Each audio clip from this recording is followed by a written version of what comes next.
MV ഗോവിന്ദന്റെ വാർത്താ സമ്മേളനം, അതിനുശേഷം PP ജെയിംസിലേക്ക് എത്താം.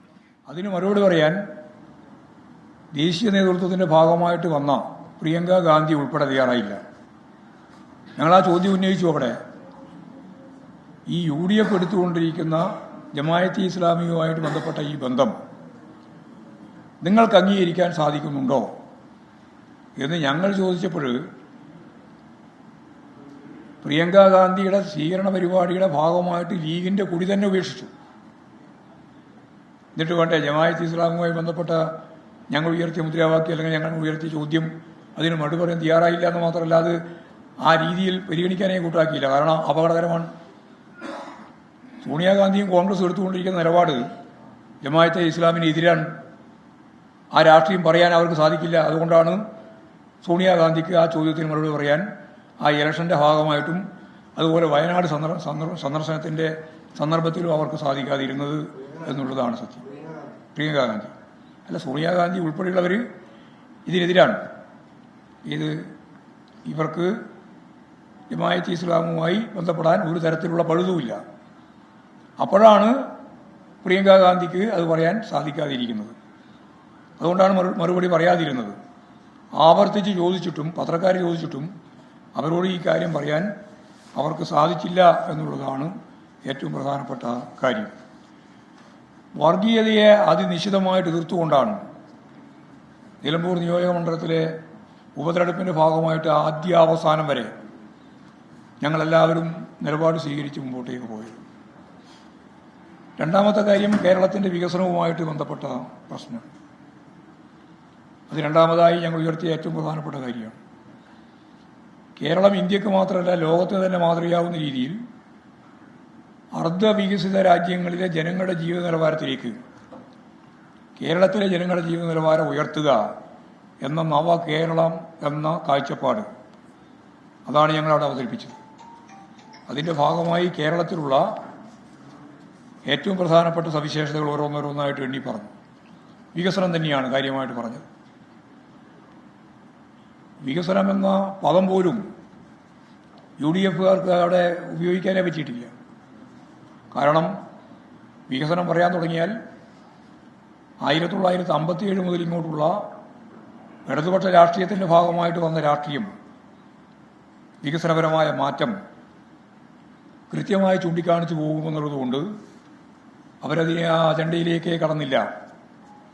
അതുകൊണ്ടാണ് ഞാൻ പറഞ്ഞത്, അവർക്ക് ഗവൺമെൻറ്റിനെതിരായിട്ടോ അതുപോലെ തന്നെ ഇടതുപക്ഷ ജനാധിപത്യ മുന്നണിക്കെതിരായിട്ടോ രാഷ്ട്രീയ ആയുധമുണ്ടായിരുന്നില്ല എന്ന് പറയാൻ കാരണം അതുകൊണ്ടാണ്.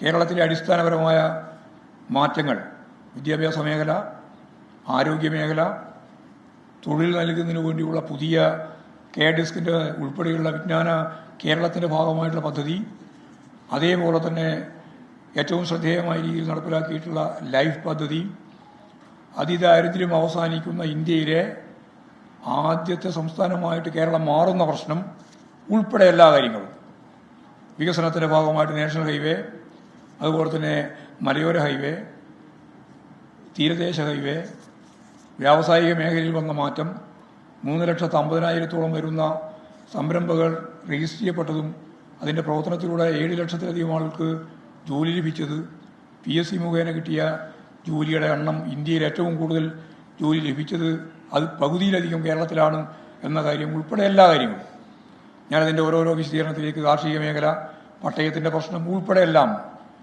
ജനങ്ങളുമായി ബന്ധപ്പെട്ട മുഴുവൻ വികസന പ്രക്രിയയും, വിഴിഞ്ഞം തുറമുഖത്തിൻ്റെ വളർച്ച, അതിൻ്റെ ഭാഗമായിട്ട് തിരുവനന്തപുരം കൊല്ലം ജില്ലയിൽ ഉണ്ടാകാൻ പോകുന്ന മാറ്റം, കോറിഡോറിൻ്റെ ഭാഗമായിട്ട് കൊച്ചിയിൽ നിന്ന് പാലക്കാട് വഴി കോയമ്പത്തൂരിലേക്കുള്ള ഇടനാഴി, വ്യാവസായിക ഇടനാഴി, കോഴിക്കോട് നിന്ന് കണ്ണൂർ വഴി കാസർഗോഡ് വഴി മംഗലാപുരത്തേക്കുള്ള വ്യാവസായിക ഇടനാഴി, ഇതെല്ലാം സംബന്ധിച്ച് കൃത്യമായ നിലപാട് ഞങ്ങൾ വ്യക്തമാക്കിയിട്ടുണ്ട്.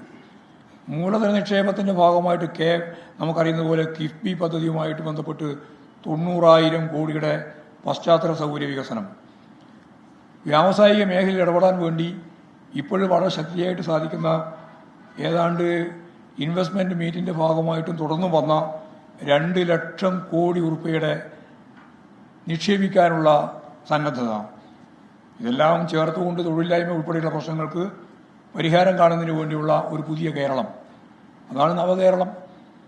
ഈ മുദ്രാവാക്യം ഞങ്ങൾ നിലമ്പൂരിൽ വളരെ ശക്തിയായിട്ട് ജനങ്ങളുടെ മുമ്പിൽ അവതരിപ്പിച്ചിട്ടുണ്ട്.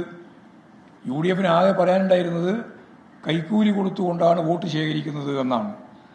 കൈക്കൂലി മന്ത്രിമാരുടെ കൈക്കൂലിയല്ല. മുമ്പ് അതായിരുന്നല്ലോ സാധാരണ ചർച്ച. 9 കൊല്ലക്കാലം കൊണ്ട് ഒരു മന്ത്രിക്കെതിരായിട്ട് ഒരു ആരോപണം ഉന്നയിക്കാൻ അവർക്ക് സാധിച്ചിട്ടില്ല. എന്നിട്ട് പറഞ്ഞത് ഏതാ കൈക്കൂലി?